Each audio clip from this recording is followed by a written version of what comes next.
Welcome to Bhaktivan. నేను మహాలక్ష్మి. ఈరోజు మనతో పాటు తుని తపోవనం పీఠాధిపతి శ్రీ సచ్చిదానంద సరస్వతి స్వామి వారు ఉన్నారు. వారితో మాట్లాడదాం. నమస్తే స్వామి. నారాయణ. మాతృదేవోభవ, పితృదేవోభవ, ఆచార్య దేవోభవ అనేది నానుడి. కానీ నేటి యువత అసలు గురుదేవోభావాన్ని మర్చిపోతున్నారు. ఎందుకు ఈ విధంగా జరుగుతుంది? ఉత్తమమైనటువంటి సంస్కారము ఇళ్లలో కూడా లోపిస్తూ ఉన్నది. ఆ బాల్యం నుంచి ఇళ్ళలో మంచి వాస్తవం ప్రాచీనమైనటువంటి సంస్కృతి ఉంటే అది కలగదు. ఒక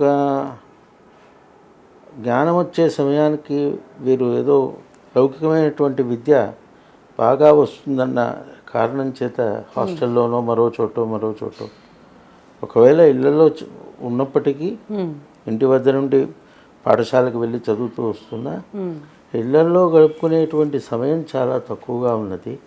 ఆ గడిపేటువంటి సమయం కూడా మనకి ప్రాచీనమైనటువంటి వాతావరణంలాగా ఉండట్లేదు. ఇంట్లో అందరి శైలి కూడా మారిపోయింది. తద్వారా ఈ లోపం కనిపిస్తుంది. అంటే తల్లిదండ్రులని నేర్పాల్సినవి కూడా ఉన్నాయి కదా.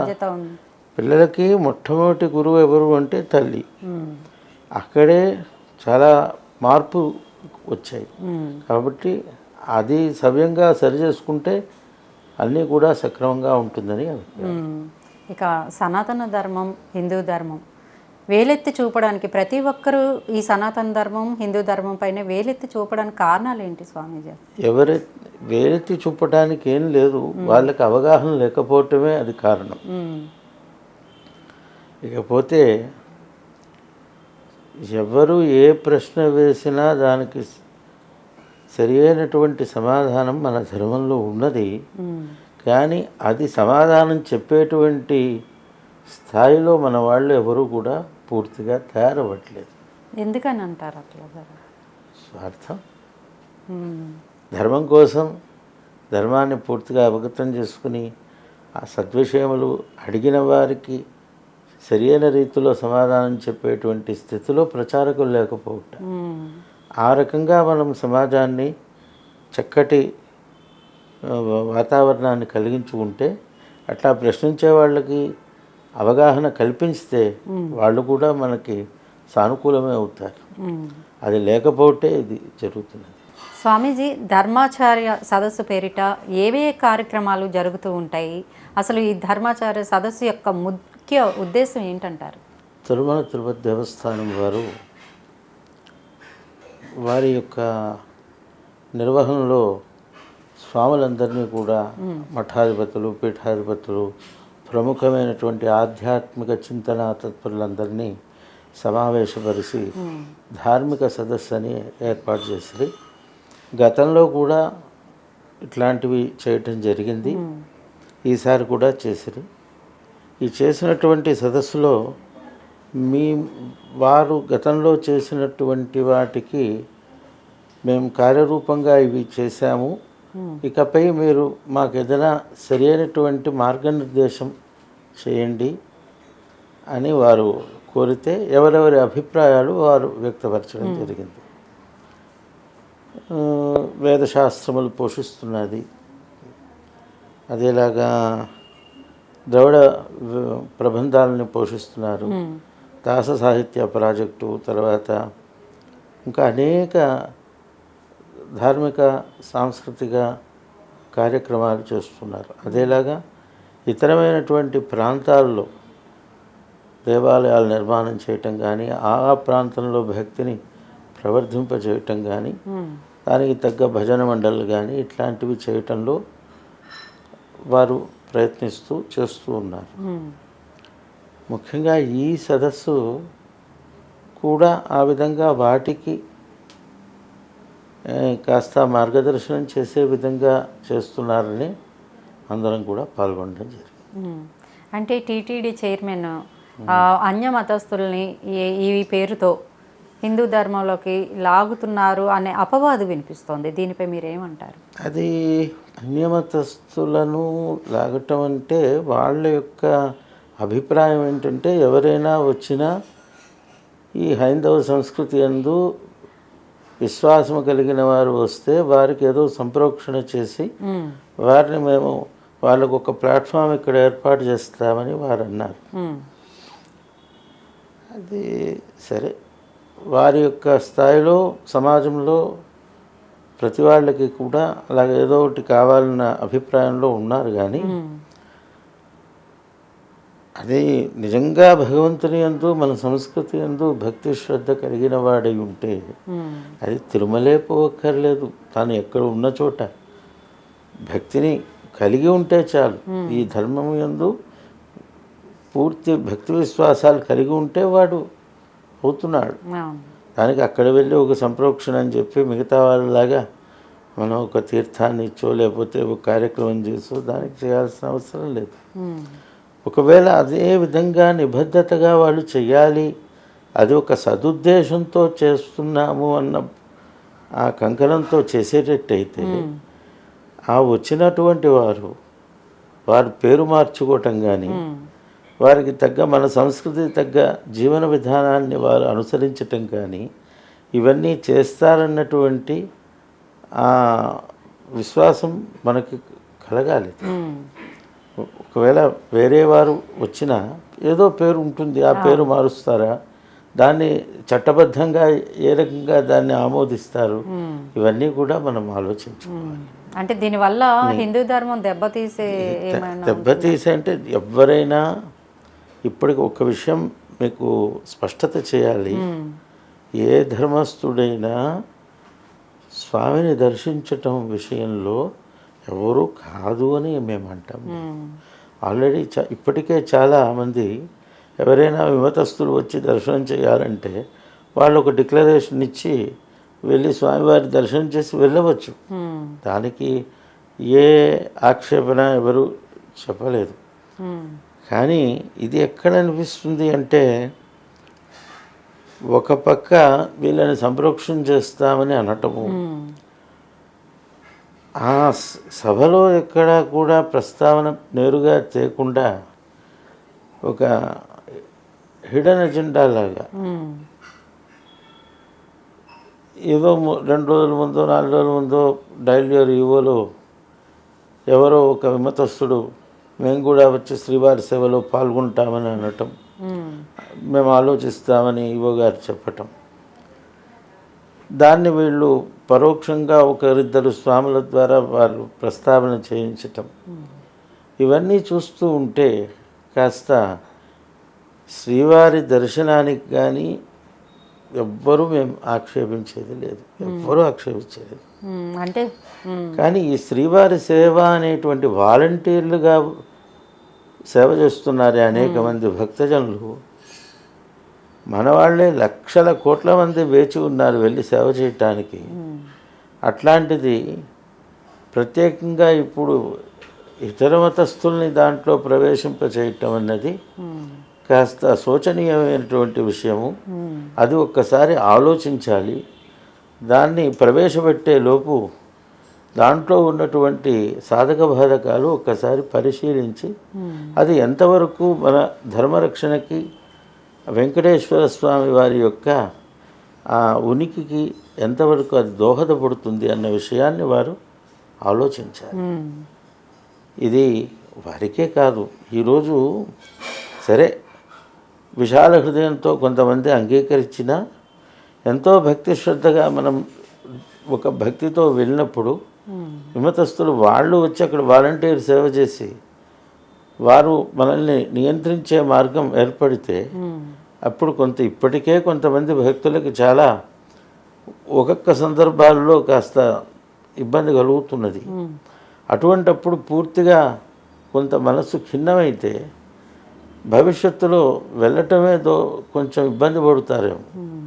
అందువల్ల ఈరోజు వారు పూర్తిగా మన భారతీయ స్వధర్మాన్ని వారు స్వీకరిస్తే సరి, లేదా అటు ఇటుగా ఉండి తర్వాత మాకు కూడా ఇంకొక ప్లాట్ఫామ్ ఇవ్వండి, కాసేపు ప్రార్థన చేసుకుని వస్తామంటే అప్పుడు ఆ పరిస్థితి ఏమిటి?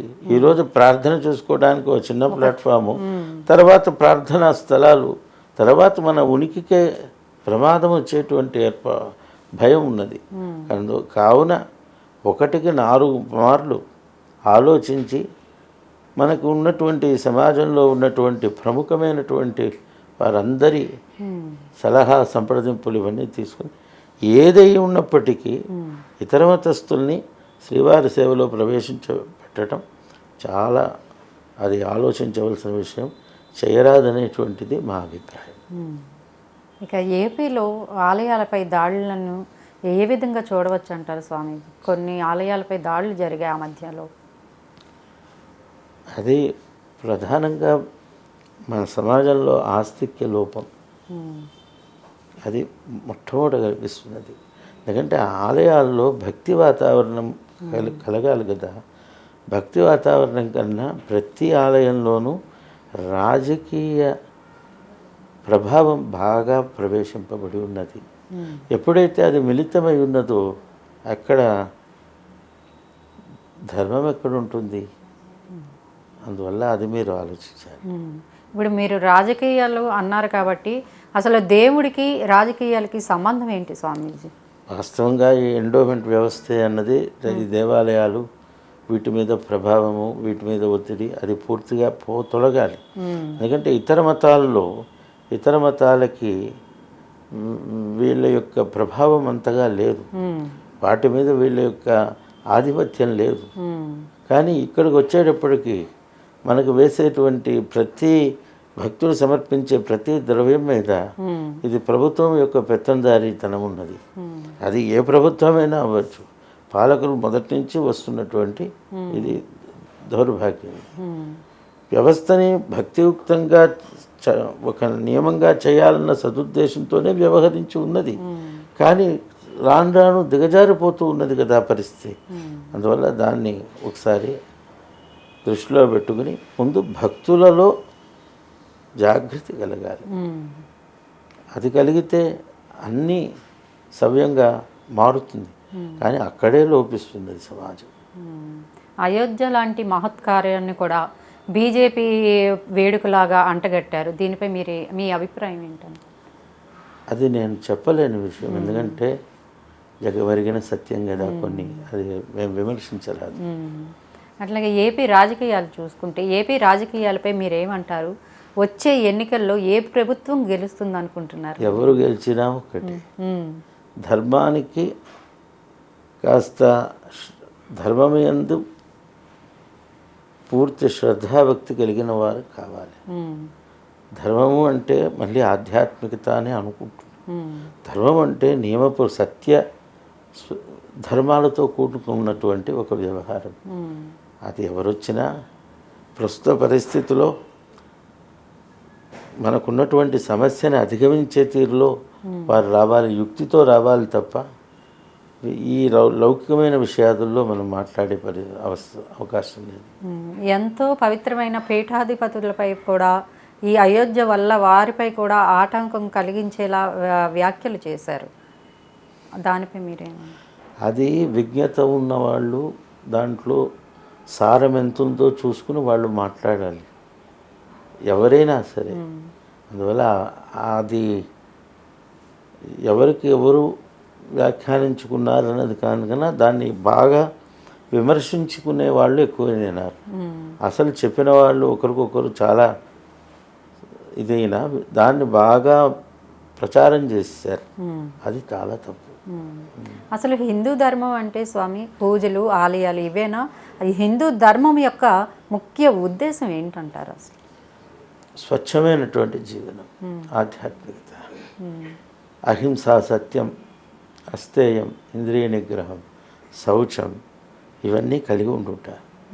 ఇది ఒక హిందువులంటే ఈ భారతీయులు అని వీళ్ళకే కాదు, సనాతన ధర్మం అన్నది యావత్తు మానవాళికి అది చెప్పబడి ఉన్నది.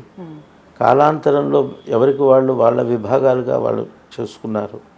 కానీ ఇది అందరికీ సమానమైనటువంటిది. సత్యము, అహింస, సత్యం, శౌచం, ఇంద్రియ నిగ్రహం, సంతుష్టత, ఇది ఎవరికైతే ఉందో వాడు ఉత్తమమైనటువంటి మానవ లక్షణం కలిగినటువంటి వారు. ఇది అందరిది. ఇలాంటివి ఉండాలన్న ప్రయత్నం ఈ ఆలయాలు కానీ ఉపాసనలు కానీ ఇవన్నీ కూడా ఇట్లాంటి సత్వగుణ ప్రచోదనకు చాలా ఉపకరించాలి. కానీ ఈరోజు దానికి విభిన్నంగా కనిపిస్తుంది. ప్రస్తుత పరిస్థితుల్లో బ్రహ్మంగారి కాలజ్ఞానం ప్రకారం 2020 నుంచి మొదలుపెట్టారు ఈ అంతమైపోతుంది. బ్రహ్మంగారి రాసిన కాలజ్ఞానంలో నిజంగా జరుగుతున్నాయి అంటారా? ఏంటి బ్రహ్మంగారి విషయం నాకు తెలియదు, కానీ భవిష్య పురాణంలో వేదవ్యాసుల వారు భవిష్యత్తు ఎట్లా ఉంటుందో అన్నీ కూడా వారు స్థాళీపులాగా న్యాయంగా చెప్పారు. దాన్ని అనుసరించి కాలం చూస్తూ ఉంటే దిగజారే పరిస్థితులు చూస్తూ ఉంటే అలాగే ఉన్నది. కానీ ఇలా దిగజారిపోతున్నది అని మనం వదిలేకుండా ఎవరికి వారు వారికి వీలైనంత వరకు ధర్మరక్షణ చేయటానికి వారు ప్రయత్నించాలి. అంటే ముందుగా తాను ఆచరించాలి. ఆచరణే ప్రయత్నంగా ప్రచారంగా ఉపకరించాలి. నేటి యువత విపరీత పోకడలకు పోతుంది. సహజీవనాలు, లివింగ్ రిలేషన్స్ అని వాటిపై మీరు ఏమంటారు? అసలు మీరు యువతకి ఇచ్చే సందేశం ఏంటి? అది విపరీతం అన్నారుగా మీరే అని. అంటే ఎప్పుడైతే ఉత్తమమైనటువంటి బోధన శిక్షణ లేదో, క్రమశిక్షణ లేనటువంటి పెంపకంలోనే ఇవన్నీ వస్తాయి. బాల్యం నుంచి ఉత్తమమైనటువంటి క్రమశిక్షణ, అదేవిధంగా మన ప్రాచీన కాలంలో ఇళ్లల్లో పెద్దలు కాస్త కథల రూపంలో వాళ్ళకి కావలసినటువంటి నైతికతని తెలియజేసేవారు. ఇప్పుడు చెప్పేవారు ఎవరు? సరిగా లేవు. ఒకవేళ టీవీ మాధ్యమాల ద్వారా ఎవరైనా చెప్తూ ఉన్నా అరగంటలో 4 రకాల వ్యక్తులు 4 రకాల విషయాలు, నలుగురు 4 రకాలు చెప్తున్నారు. ఏది గ్రహించాలో ఏది గ్రహించకూడదో కూడా తెలియని పరిస్థితి. ఇక అంతర్జాలం సంగతి చెప్పామా, సముద్రంలో మథనం చేస్తే హలాహలము వచ్చింది, విషము వచ్చింది. హలాహలం వచ్చింది, అమృతం వచ్చింది. ఏది మనం గ్రహించాలి, ఏది త్యజించాలి అన్న జ్ఞానం, వివేకం మనకు ఉండాలి. అది లేకుండా పోతున్నది ఈ సమాజం. అది కావాలి అంటే ఉత్తమమైనటువంటి క్రమశిక్షణ కావాలి ఆ బాల్యం నుంచి. ఈ నేటి కాలంలో విద్య లౌకికంగా ఒక డిగ్రీ రూపంగా మనకి పొందుతున్నది, కానీ ఉత్తమమైనటువంటి ఆత్మగుణాలని కలిగించే విధంగా అంతగా అది పూర్తిగా దోహదపడతలేదు. కొంత దోహదపడుతుంది, పూర్తిగా దోహదపడలేదు. అందుకే ఒక్కసారి ఒత్తిడికి తట్టుకోలేక వాళ్ళు ఒక తప్పిదమైన నిర్ణయాలు కూడా తీసుకునేటువంటి పరిస్థితులు ఏర్పడతాయి. ఒత్తిడి లేనటువంటి సహజమైనటువంటి ఆత్మగుణాలు కలిగే విధంగా చిన్నప్పటి నుంచి క్రమశిక్షణ కలగాలి. ఈరోజు ఒక దాంట్లో మనం గెలుపు, ఓటమి, వ్యవహారం ఇవన్నీ కూడా సహజం. అందుకే చిన్న చిన్న విషయానికి మనసు స్పర్ధ తెచ్చుకుని జీవితాన్నే మనం కోల్పోయేటువంటి స్థితిలో రాకూడదు. కాబట్టి క్రమశిక్షణ చాలా అవసరం. బాల్యంలో అవసరం, యువతకి అవసరం. ఎందరో కృషి చేస్తున్నారు. రామకృష్ణ మఠం ఉంది, అనేక సంస్థలు ఉన్నాయి. ఎవరెవరి ప్రయత్నాలు వాళ్ళు చేస్తున్నారు. కానీ చేస్తున్నప్పటికీ ఇంకా అది పూర్తి స్థాయిలో సరిపోవట్లేదు, విస్తృతంగా కావాలి.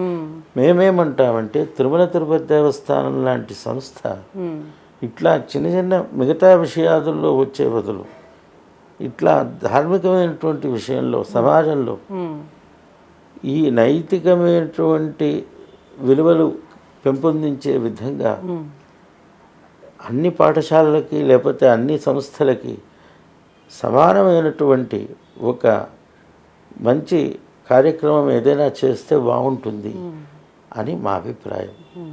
వాళ్ళకి కాస్త మనోవికాసం కలిగేటట్టు, ధర్మ వికాసం కలిగేటట్టు. ఎందుకంటే ఈరోజు రాముడు అంటే ఎవరు అనే పరిస్థితిలో ఉంది. రాముడు ఏదో పురాణ కల్పితమైన పాత్ర అన్నట్టుగా చెప్తున్నారు. అది కాదు. రాముడు, కృష్ణుడు మనకి చరిత్ర చెప్తున్నది. ఈ బ్రిటిషర్స్ రాసినటువంటి హిస్టరీ కాదు, మనకి పురాణ ఇతిహాసంలో మన చరిత్ర అంతా ఉన్నది. ఆ చరిత్ర తీసి ఒకవేళ వీళ్ళు చేయకపోయినా ఇట్లా టీటీడీ లాంటి సంస్థలు మన చరిత్రని చిన్న చిన్న పుస్తకాల రూపంలో వేసి అందరికీ ప్రచురించి ఇవ్వగలిగితే తప్పగా పిల్లల దగ్గర నుంచి పెద్దలకే తెలవట్లేదు, పిల్లలకి ఏం చెప్తారు. అందువల్ల అందరికీ తెలిసే విధంగా ఒక చిన్న చిన్న పుస్తకాల రూపంలో కానీ అప్పుడప్పుడు ఒక నెలలో కానీ ప్రతి ప్రాంతంలో ఒక కార్యక్రమం చేస్తే బాగుంటుంది. ఒక రథయాత్రలాగా అట్లాంటివి ఏమన్నా ఏమి చేసినా మనోవికాసం కలిగేటట్టు చేయాలి. మాతృభాషనే మర్చిపోతున్న రోజులు ఇవి. మరి ఇట్లాంటి మీరు చెప్పే పుస్తకాలు ఎవరు? మాతృభాష అంటే మన సాహిత్యం ఎన్నో గొప్పగా ఉన్నది, అనేక శతకాలున్నవి. మనలో తెలుగు సాహిత్యంలో చాలా విశేషమైనటువంటి బోధన ఉన్నది. వాటినే పక్క పెట్టేశాం పూర్తిగా. కొన్ని ప్రభుత్వాలు అయితే ఆంగ్ల విద్యకే ఎక్కువ ప్రాధాన్యత ఇస్తున్నది. అట్లాంటప్పుడు వాళ్ళకి ఎక్కడగా అందొస్తుంది. అందువల్ల దాన్ని పాలకులకి దాని యందు శ్రద్ధ కలగాలి, సంస్థలకు కూడా కలగాలి, విద్యాలయాలకు కలగాలి. ఏదో ఒక సిలబస్ అని దాని మీద శ్రద్ధ పెట్టి విద్యార్థికి ఒత్తిడి ఇచ్చి వాడిని ఏదో ఉత్తీర్ణుడు చేయాలని తప్ప వాళ్ళ సంస్థకి మేధావి కావాలి అని వాళ్ళు ఆలోచించట్లేదు. అట్లాగే గురువుగారు చాలామంది మనశ్శాంతి కోసం ఆలయాలకు వెళ్తూ ఉంటారు. ఆలయాల్లో ఉన్నప్పుడు ఒక రకమైన పాజిటివ్ ఎనర్జీ వస్తూ ఉంటుంది అంటూ ఉంటారు. అది ఎంతవరకు నిజం అంటారు? ప్రాచీనమైనటువంటి శాస్త్రీయమైన ఆలయాల్లో తప్పక ఆ రకమైనటువంటి ఆధ్యాత్మిక ప్రభ అక్కడ ఉన్నది చైతన్యం. తద్వారా మనం వెళ్ళినప్పుడు ఇతరమైనటువంటి మన చిత్తవృత్తి ఇతరమైనటువంటి వాటికి పోకుండా ఏకీకృతంగా పరమాత్మ యందే లగ్నమైనప్పుడు మన మనస్సులో ఉన్న తాపము, దానికి మూలమైన పాపము రెండు క్షీణిస్తుంది. అందువల్ల అట్లాంటి ఆధ్యాత్మిక కేంద్రాలు చాలా అరుదుగా ఉన్నాయి. అటువంటి కేంద్రాలు ప్రయత్నం చేసి వెళ్ళవచ్చు, కానీ భగవంతుడు ఆలయాల్లో మాత్రమే లేడు. అది గమనించాలి. అంటే ఈ మధ్య కాలంలో అరుణాచలం చుట్టూ ఎక్కువగా వెళ్తూ ఉన్నారు. సర్వత్రా పరమాత్మ ఉన్నారు. అరుణాచలం వెళ్ళటం మంచిదే. అరుణాచలంలో ఉన్నటువంటి ఆ పర్వతం సాక్షాత్ ఈశ్వరుడని స్కంద పురాణంలో అరుణాచల మహాత్మ్యంలో ఉన్నది. అరుణాచలం వెళ్ళటము, అరుణాచలంలో గిరి ప్రదక్షిణం చేయటము, ఇవన్నీ కూడా శాస్త్రీయమైనటువంటి ఇది ఉపాసన. కానీ వాస్తవానికి ఒక్కసారి పరిశీలిస్తే స్మరణాద్ అరుణాచలం ముక్తి. స్మరణ చేస్తేనే అరుణాచలేశ్వరుడు, అరుణాచల శివ అని అంటేనే మనకి ఆయన అనుగ్రహిస్తున్నాడు. అందువల్ల ఆ విషయాన్ని ఒక్కసారి అనుసంధానం చేసి ఆలోచిస్తే ఎక్కడుండి స్మరించినా తరించగలం కదా.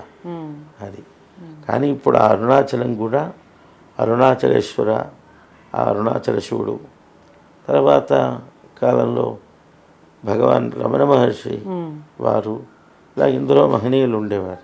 ఇప్పుడు అవి కూడా పక్కకు పోతున్నాయి.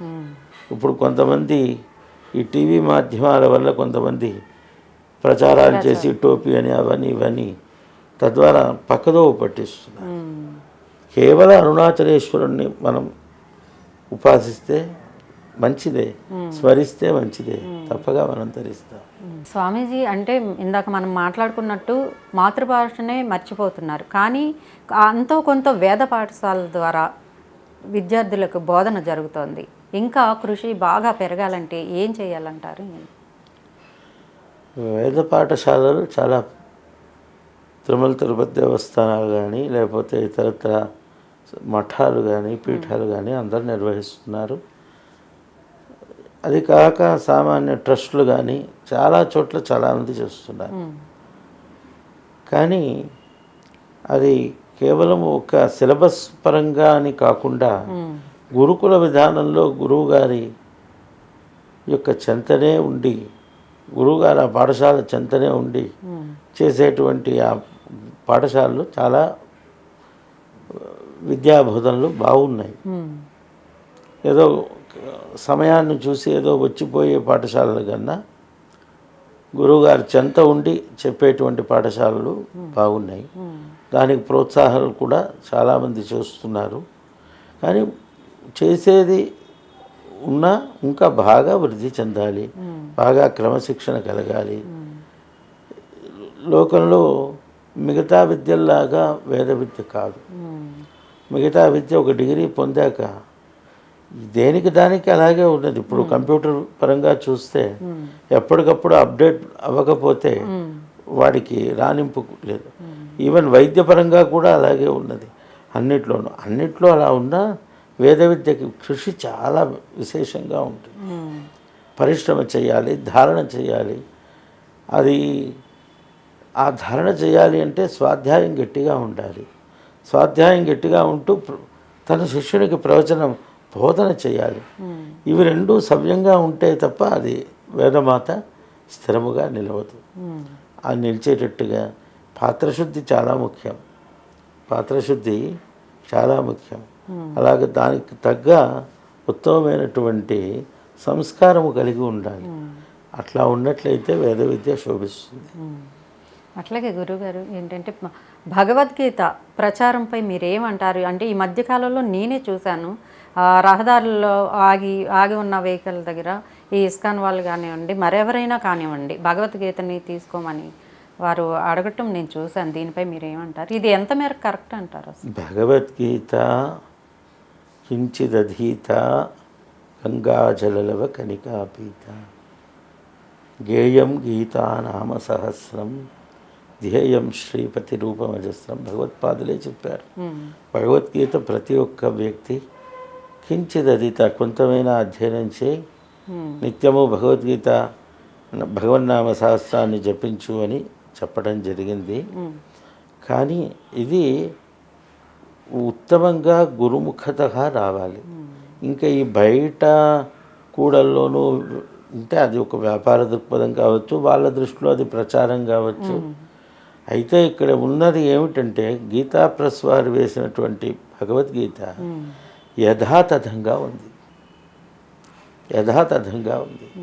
ఇక మిగతా వారు వేస్తున్నవి ఎట్లా అంటే వాళ్ళ యొక్క భావజాలాలతో కూడి మిశ్రితమై ఉన్నాయి.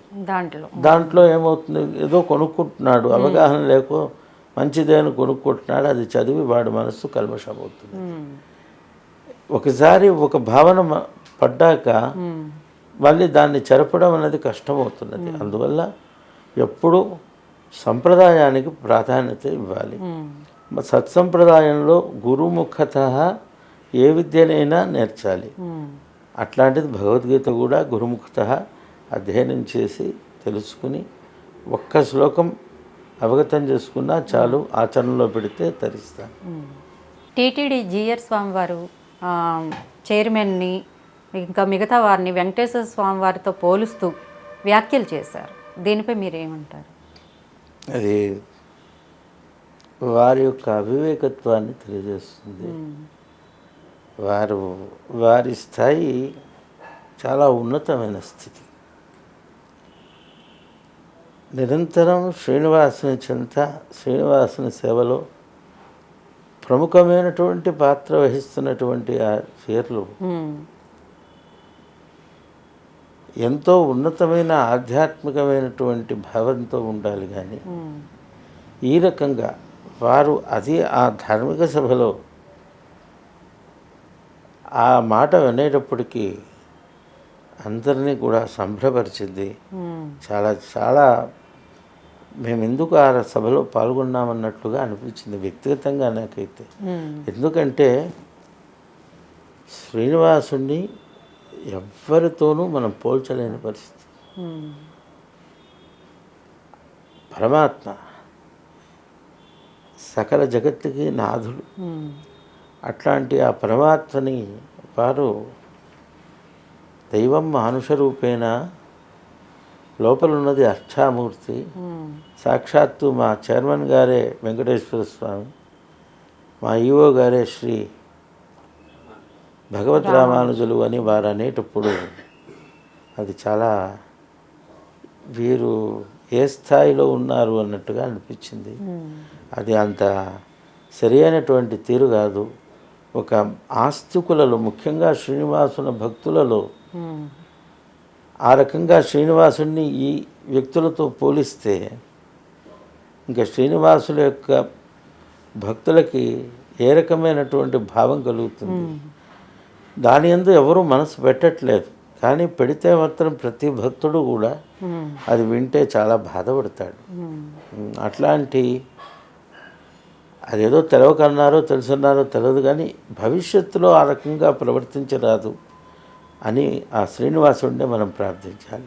అంటే మీరెందుకు చెప్పకూడదు ఇట్లాంటి వ్యాఖ్యలు తగదని? మీరు అక్కడ రెండో వాడు మాట్లాడే అవకాశమే లేదు ఎవరికి. ఆ సభలో వాళ్ళు అనేకమైనటువంటి ఏదో లాటరీ సిస్టంలో ఒకరికొకరు ఎవరు మాట్లాడాలి ఏంటి అన్నది వస్తున్నది అంతే తప్ప చివరిలో ఒకరిద్దరు మాట్లాడారు. చివరిగా వాళ్ళు మాట్లాడినటువంటి వాళ్ళ యొక్క భావంలో వీళ్ళు ఏమి చేయదలిచారో వాళ్ళ మాటల ద్వారా బయట వెలుగుచ్చారు. ఇది చూసినప్పుడు ఏమనిపిస్తుందంటే ఇది వీళ్ళే వాళ్ళ ద్వారా అనిపించారేమో అన్నట్లుగా అనిపిస్తున్నది సమాజానికి. కానీ అది అంత ఇప్పుడు ఒక సభ నిర్వహించాము అంటే, ఒక సదస్సు నిర్వహించామంటే, ఒక విషయంలో నలుగురం కూర్చుని చింతన చేశామంటే, ఆఖరికి దాని మీద ఒక నిర్ణయం తీసుకుని రెజల్యూషన్ పాస్ చేసినప్పుడు మరలా దాని మీద ఒక 5 నిమిషాలైనా ఒకరికొకరు పరస్పర చర్చ ఉండి వీళ్ళు పాల్గొన్న వాళ్ళ యొక్క ఆమోదాన్ని కూడా అక్కడ ఏదో హస్తాక్షర రూపంలోనో ఏదో తెలియచేయటం అనేది ఒక సంప్రదాయం. అది ఏమీ లేదు. అందరూ ఏదో వారికి తోచినట్టు 5 నిమిషాలు మాట్లాడారు. తర్వాత వాళ్ళు ప్రెస్లో ప్రకటించుకున్నారు. దాంట్లో ప్రకటన చేసిన దాంట్లో కూడా మొట్టమొదటి అంశం ఏదైతే ఉందో, ఏది ఈ మతాంతరీకరణ విషయంలో మేము సంప్రోక్షణ చేస్తే ఏం చేస్తారు, దానికి విధానం ఏంటి, ఏం చేస్తారు. ఒకవేళ ఇప్పుడు నాకు ఇంకొక మాట ఏమిటంటే, మన భారతీయ పవిత్ర భారతంలో మన సనాతన ధర్మంలోనే అనేక శాఖోపశాఖలుగా ఉన్నాయి. ముఖ్యంగా త్రిమతాచార్యం అని దక్షిణ భారతంలో అద్వైత, ద్వైత, విశిష్టాద్వైతాది సంప్రదాయాలు ఉన్నాయి. ఎవరెవరికి వారి వారి జీవన విధానాన్ని అనుసరించి తిలకధారణ కానీ వారి ఇంట్లో కార్యక్రమాలు ఇవన్నీ సాగుతాయి. ఇప్పుడు తిరుమల లాంటి క్షేత్రానికి వచ్చినప్పుడు ప్రతివాడికి నామం పెట్టేటట్టయితే వాడు స్వధర్మాన్ని మనం ఏం చేసినట్టు అవుతుంది. మనకి వీళ్ళు మత మార్పిడి అని అంటున్నారు, కానీ శృంగేరి జగద్గురువులు వారి యొక్క సందేశాన్ని ఇస్తూ ఒక మాట అన్నారు, మీరు మత మార్పిడి అన్నది అది మేము ఖండిస్తున్నాము, అది తప్పు. అదేలాగా మనకి ఇంకొక పెనుముప్పు ఉన్నది, బహిర్గత మత మార్పుడు ఉంది, అంతర్గత మత మార్పుడు ఉంది. ఉదాహరణకి శివుని పూజిస్తున్నారు, శివుడిని పూజించే సంప్రదాయం భస్మధారణ చేసేటువంటి వారిని నువ్వు శివుడిని పూజించకు, ఇది చేయకు, విష్ణువునే ఆరాధించు, లేదా విష్ణువుని ఆరాధించేవాడిని నువ్వు విష్ణువుని ఆరాధించుకు, శివుడిని అవతల విష్ణువుని ఆరాధించు అనడంలో తప్పు లేదు, శివుడిని ఆరాధించు అనడంలో తప్పు లేదు. చేస్తున్న వాటిని ఆరాధించొద్దు అన్న విషయంలో అది తప్పు. అలాగే వీళ్ళు వచ్చిన వాళ్ళకి ఇప్పుడు అన్నవరం క్షేత్రం ఉంది, లేదా తిరుపతి ఉంది, మేము చూస్తున్నాం. ఎక్కడ చూసినా ఒక ముద్రలాగా వాళ్ళు నామం పెడుతున్నారు. అది తప్పు. కొంతమందికి భస్మం పెట్టుకునే అవకాశం ఉంటుంది, కొంతమంది గోపీచంద్రం పెడతారు, కొంతమంది తిరునామం పెడతారు. వారి సంప్రదాయం.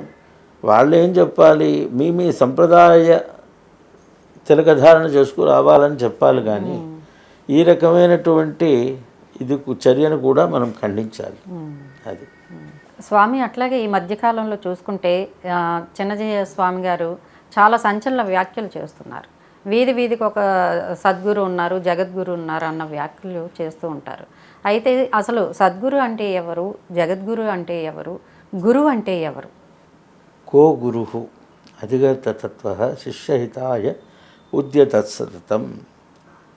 తత్వనిష్ఠుడై శిష్యుల యొక్క హితాన్ని సతతము ఆకాంక్షించేవాడు గురువు. అట్టి వారిని మనం ఆశ్రయిస్తాం. ఎవరిని ఆశ్రయించాలి? శ్రోత్రియం బ్రహ్మనిష్టం వరిష్టం. శ్రోత్రియుడైన వాడు, శ్రేష్ఠుడైన వాడు బ్రహ్మనిష్ఠుడై ఉండాలి. విషయం చాలామందికి తెలుసు, విషయం తెలిసి ఉపయోగం ఏముంది? అనుభవం లేకుండా. అనుభవం ఉన్నది, అనుభవం ఉన్నా సరే శిష్యునికి అందజేసేటువంటి ఆ నైపుణ్యత లేకుండా ఏమీ అది లేదు. అందువల్ల ఈరోజు అన్న విషయానికి వస్తే, వ్యక్తిగతంగా మనందరికీ కూడా ప్రతి ఒక్కరికి జీవనంలో ఉన్నతమైనటువంటి ఆధ్యాత్మిక చైతన్యాన్ని వెలుగు ప్రకాశింపజేసేటువంటి వారు ఉన్నారు, వారు సద్గురువులు.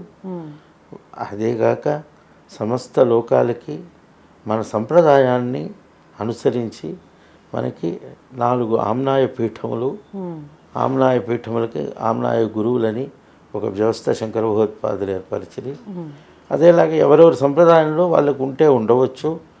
ఈ ప్రధానంగా ఈ ఆమ్నాయ పీఠంలో ఉన్న గురువులు జగత్తంతటికి గురువు అంటే జగత్తుకి నేను గురువుని అని కాదు, జగత్తులో ఎక్కడి వారు వచ్చినా ఎవరొచ్చి వీరిని ఆశ్రయించినా వారికి కావలసిన మార్గదర్శనం చేయగలిగేటువంటి స్థితిలో ఉన్నవారు. ఒకానొకప్పుడు జగద్గురు చంద్రశేఖర భారతీ స్వామి వారు అన్నమాట, జగద్గురువులు అంటే జగత్తుకి మమ్మల్ని గురువు అని అనుకుంటారు, జగత్తునే మేము చాలా గురువుగా భావించి అని. అందువల్ల వారి వారి యొక్క విజ్ఞతని బట్టి, వారి వారి స్థాయిని బట్టి, వారి వారి వివేకమును బట్టి అట్టి మాటలు వెలువస్తాయి. ఒకరు ఏదో అన్నారని అది వాస్తవం అయిపోదు. కానీ జగద్గురువులు అంటే పారంపర్యంగా సనాతనమైనటువంటి మన వైదిక సంప్రదాయాన్ని అవిచ్ఛిన్నంగా వచ్చే పరంపరలో ఉన్న వేదశాస్త్ర నిష్ణాతులై అత్యుత్తమమైనటువంటి స్థానంలో ఉన్నటువంటి ఏ శృంగేరి లాంటి మహోన్నత స్థానంలో ఉన్న వాళ్ళని మేము జగద్గురు అంటాం. ఈరోజు ఏమున్నది, ఎవరికి వారు జగద్గురు అని పేరు పెట్టుకుంటున్నారు, వాళ్ళు వ్యవహారం చేస్తున్నారు, లౌకికంగా అందరితోనూ సహజంగా వాళ్ళు మసులుతున్నారు. అట్లాంటి వాళ్ళు వల్ల ఆ ఉత్తమమైనటువంటి ఆ పదానికో లేకపోతే ఆ పవిత్రతకో కాస్త భంగపడుతున్నది వాస్తవం సమాజంలో. కానీ వీళ్ళని మనం దృష్టి పెట్టుకోకుండా అత్యున్నతమైనటువంటి స్థితిలో ఉన్న ఆ మహనీయుల్ని మాత్రమే మనం లక్ష్యంగా చేసుకుని, తర్వాత ఇంకొకటి, మనం ఎవరిని వెళ్ళి ఆశ్రయించాలి అన్న వివేకం మనకు ఉండాలి. సమాజంలో మనకు కూడా ఈరోజు ఎట్లా ఉన్నది, ఎవడికి పడితే వాడు ఏమి పడితే అది, ఏ హోమం ఇప్పుడు ఈ హోమాలు యజ్ఞాలు ఈ ఇతరత్ర ఈ యొక్క వ్యవహారములు చాలా విపరీతమైనవి. వీటి వల్ల ఏమవుతున్నది, నిజమైనటువంటి భక్తి, నిజమైనటువంటి ఆస్తిక్యత పక్కదోపోతున్నది, ఉన్నవానికి కూడా సడలిపోతున్నది. అలా కాకుండా మంచి ఉత్తమమైనటువంటి ఆ సంస్కారపూరితమైనటువంటి సమాజం మనకు కావాలని మనం ఆశిద్దాం. చాలా మంచి విషయాలు చెప్పారు స్వామిగారు. అట్లాగే ఈ రోజున మిమ్మల్ని మేము దర్శించుకోవడం మా అదృష్టంగా భావిస్తున్నాం. సంతోషం.